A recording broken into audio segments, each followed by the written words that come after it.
Chapter 14, in which there is hiding and finding. Where can we hide? Virginia's voice murmured in his ear. Some place he can't find us. I don't know. This is your house.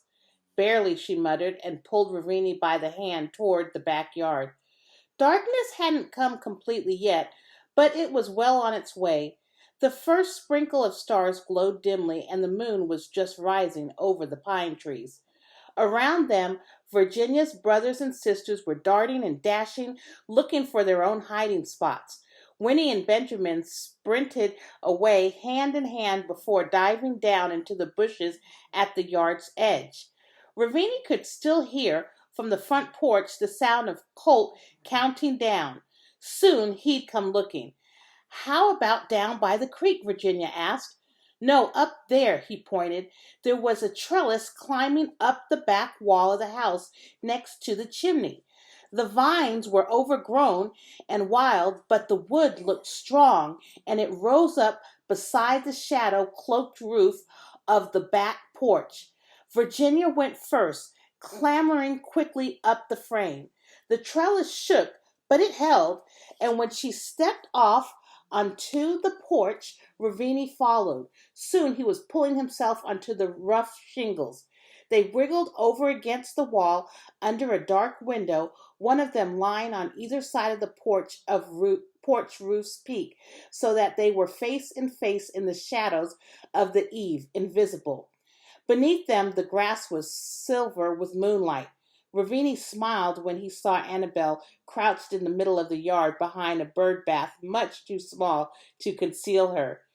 This is perfect, Virginia whispered. They were close enough that Ravini could smell the butterscotch on her breath. Yeah, he'll never look up here. No, I mean, this is the perfect time to tell you the secret. To Ravini, the middle of the game of hide and seek seemed like a very odd time to start sharing terrible secrets. It is? We're being chased and we're hiding.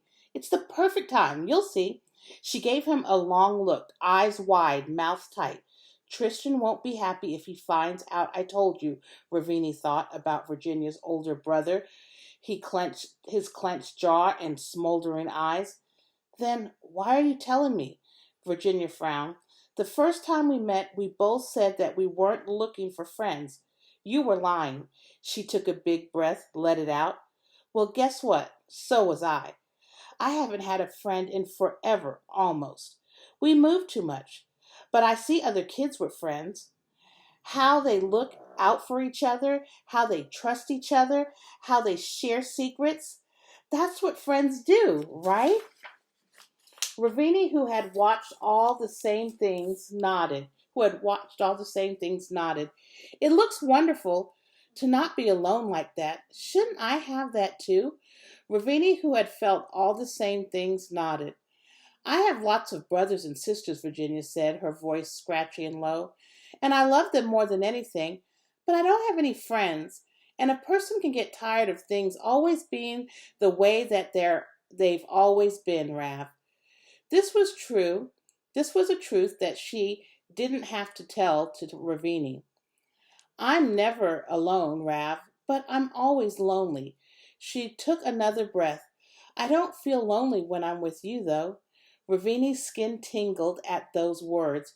It was like hearing another soul say all the things that his own soul had been dying to say.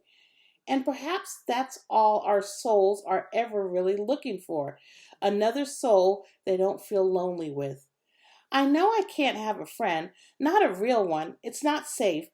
But why can't I have something close, something just like it? A comrade, Ravini asked in a hoarse whisper.